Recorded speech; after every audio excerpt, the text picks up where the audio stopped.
Cindy, you hit it on the head there. Like they're trying to get you to not even believe your own eyes. So, you do start to see a lot of these wafting energies. And what's going to happen when plasma comes in and it takes on the look of a dragon in the skies and the petroglyphs that we've seen on the canyon walls. And now they're trying to say, no, you're not seeing energy waving out there. Those are noctilucent clouds. They're always going to try to tell you it's something else because it does sort of look like it. And they already have a pre-made excuse for all these different energetic features, if you will, what they're going to look like. There's already a predetermined excuse for it.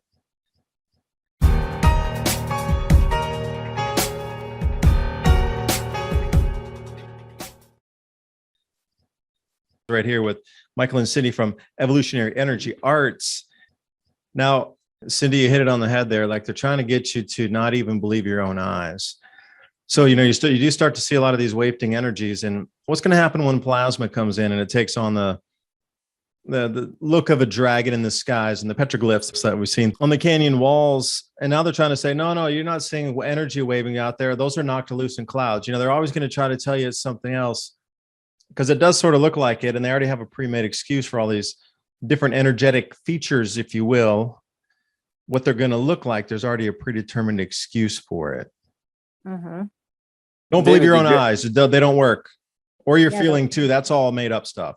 That's the message we're getting now. You can only listen to doctors and scientists, and that's it. Nothing else counts.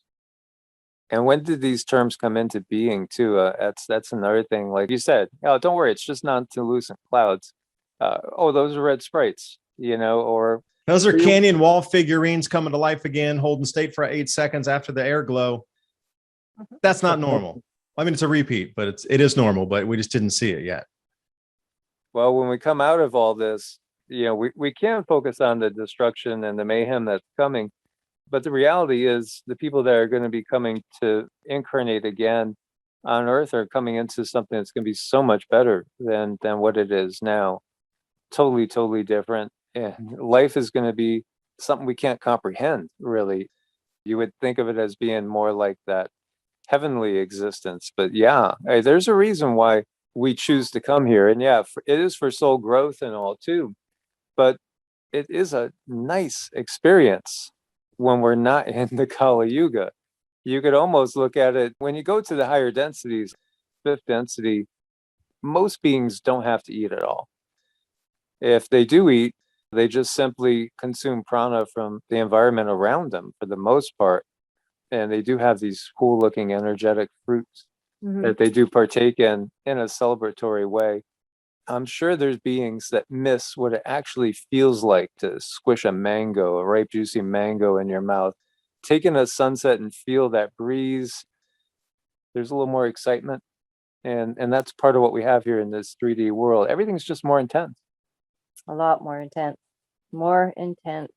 A true experience that you get to take with you when you decide to return. We're all very unique, beautiful pieces of source who have come here to experience ourselves, to have these experiences. And it's really sad that the way things are with organized religions, that people are shunned for trying to experience their existence. That makes me so sad. If your true state of being is nothing but pure consciousness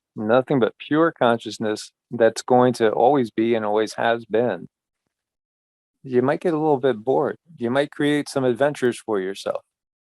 You might have these adventures have a little skin in the game, so to speak. Danger, just like a good movie, just like a good video game. If a video game was just watching daisies slowly grow, it's not going to catch the attention of too many people. Versus a pit of crocodiles ready to nip at your heels. Yeah, let me ask you a quick question, though, a real one here. Like these powers, the innate powers are going to continue to grow every day. And at some point, it's just going to be massively understood that we all have these powers. So how do you know when these powers are activated in yourself? And I don't really need me to say activated, but you're understanding that there's something that you can do differently now. And it's hard to explain that. But how do you grow those in terms of being able to make things manifest faster? Maybe not instantly, but near instant, or being intuitive, or, being able to use the energies out of your hands to coax plants to grow 180 times faster than normal. first of all, how do people know? And then how do they grow? Like exercise in a gym, you want to build the muscles, but again, these kind of powers. So maybe all these superhero movies are pre-planned to tell you, hey, everybody's going to get like crazy powers. So how do you know when it's there for you? But how to grow it first of all, too? you got to ask yourself the question, what are these abilities? What are these things people are talking about? That's kind of a sign that the pineal gland is starting to open. You're starting to see beyond the veil, understanding that there is more than what I've been taught all of my life. I know there's more out there. And then I always feel the best thing to do after you ask yourself this question is take a look at your diet, because they put so many things in front of us to eat to suppress these abilities. Look at your diet. That really needs to get cleaned up. And then things like exercise and mantras, meditation, all of these things working together can help you answer those questions. But first thing is somebody has to ask about it first. Yeah, you have to build your ability to focus. And it takes repetition. Can't grab a basketball for the first time and shoot and think you're going to be LeBron James or Michael Jordan if you go back to my era. It takes Yo, old muscle timer, memory. tell us about the old days. Did you have electricity back then? I know, right? When we had to walk 20 miles to school, uphill both ways in the snow. But, it's that muscle memory. It's the same thing. Practices right now, like if somebody's going to take up yoga and qigong and meditation, tai chi, pranayama, all these mind-body pursuits, you're going to make progress probably in 2 months that it would have taken you 10 years, a decade ago. Literally, it's just amazing what we can do right now. So like if everybody out there just closes their eyes for a moment and puts their feet flat on the ground, hopefully you don't have rubber shoes on, because that could definitely impede the life force. Just visualize with every breath that you take, feel the life force that's all around you, and the force that Yoda speaks of. That's really what it's based on. The ki, the chi, the prana, the ril. Inhale in and see if you could sense this energy coming into the body. Pull it in through every single pore. And, do it with a little bit of force. So as you breathe in, do an abdominal breath. So let your diaphragm drop down, let your belly expand fully, feel a little expansion on the sides and the low back, and pull in this energy. And see if you could feel a little tingling, a little perhaps feel of fuzziness, a little bit of maybe a buzzing going on. Maybe you start to notice, hey, my palms are tingling a little bit, or I feel a little tingling, on the soles of my feet. That's connecting to the life force because it follows our intention. So when I'm doing qigong, it actually gets so that, my feet feel like anchors on the ground. And sometimes I feel like I'm going to break the tiles that I'm standing on because it's getting so intense. I've had times doing it barefoot out on ground that normally I wouldn't make an imprint on, but then when I get done, there's 2 big footprints, just like I went and stood in snow, because of that magnetic connection pulling the life force in. So that practice alone, if you just practice that, just intentionally know you're pulling the life force in with each breath. And then when you exhale, just see your entire body glow. If you want to increase your overall physical health, see it as a vibrant green. If you want to increase the vibrational frequency, see it as a violet color. It's a very high vibrational frequency. Each color has its own frequency and wavelength. And the violet is at the top of the visible spectrum. So that will help the ascension energies. Just focus on that. And I bet you most people will start to sense the energy just after doing it maybe a handful of times. And many people might feel it the first time out if they just simply clear their mind and focus on nothing but the breathing. Great advice, because you could use that in any kind of panic situation too. Just sit there and take a breath or two before you act irrationally or completely out of impulse or fear. Take in that breath for a second, even if it just slows you down for 1 or 2 seconds, so you can sort of re-coordinate your brain. because these times are going to Absolutely. be interesting and trying, and we'll need almost every hack that there is out there to be able to get us through this all. Yeah, the autonomous nervous system, we're only basically, it's a two-way switch. You're on fight or flight, or you're in rest and digest. When you abdominal breathe slowly, like you're going to do in that practice, most meditations, most, not all parts of Qigong, there's some practices like bellows breath, which is kind of like what Wim Hof does to build up a lot of life force quick. But most of it will take you into that rest and digest. So you're no longer producing cortisol. Automatically, you're de-stressed.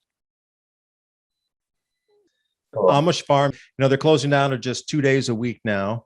So we've been buying 40 pounds of snacking peppers at a time, 50 pounds of Italian sweet peppers, dehydrating it, everything, the red, the yellow, the greens, but at the same time, trying to blend and cook everything every day, because that's what we're going to move back to. You're not going to be getting strawberries in the middle of January anymore. Like, our diets are going to revert back pretty much to what you can get locally. So if you start preparing now on knowing what you could eat, what you can prepare from all the ingredients in the different seasons. But see, it's cold now and we're using an oven, knowing what you can get from your local area and then turning that into sustenance instead of being on the junk food, because eventually the junk food's going to get too expensive too. And I'd rather have healthier foods. That'll help with your awakening too, healthier foods. Absolutely. Because the people that can't sense the energy, usually they're, drinking soda, they're eating all sorts of GMO foods or chips, and, they're also unfortunately on big pharma. Pretty much everything that could be prescribed to you is that it shuts down your pineal, it lowers your frequency. That's part of the whole system that we're in, unfortunately. So yeah, getting back to nature, using natural things to cure, growing your own food, getting in tune with the cycles, all very powerful. Start learning about alternative healing, because there might be a time when we don't have access and we're going to need to know the ins and outs of herbal remedies, and they are powerful. So that should get your list of to-dos started for the next week. I'm David Byne, Adapt 2030. I was right here with Michael and Cindy from Evolutionary Energy Arts. Now, I know you all been having some problem on YouTube, like everybody else, including myself. Demonetized videos, things disappearing in the middle of the night. What happened to that?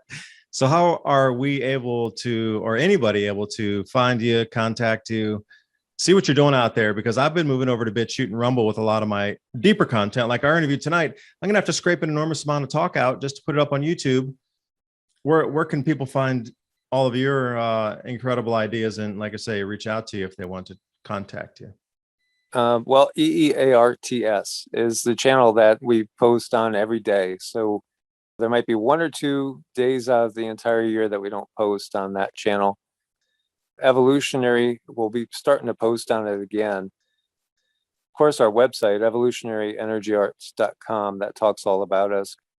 So we're both energy workers. Cindy is amazing in her gifts. She really is kind of like Whoopi Goldberg from Ghost. And then we both do energy work. I'm a Reiki master teacher and a Qigong practitioner, pranic healer. Cindy does Vedic astrology. She could do astrological charts.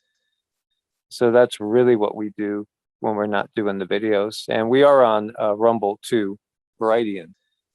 Brightian. Yeah, that's a great one. Mike Adams' site. Yeah, we've been on Brightian for, I think, about 18 months. And that we have no problem getting stuff up. So on Brightian, it's under Evolutionary Energy Arts. And then on Rumble, it's under EEARTS, EE Arts. I mean, by the time we're old and gray, we'll have gone through 30 more platforms if we continue on the way we're going. We hope you got something out of our conversation, because it is serious time, but it's also requiring some serious solutions and serious thinking outside of the conditioning that we've been given, or infinite beings. And it's time to take our planet back.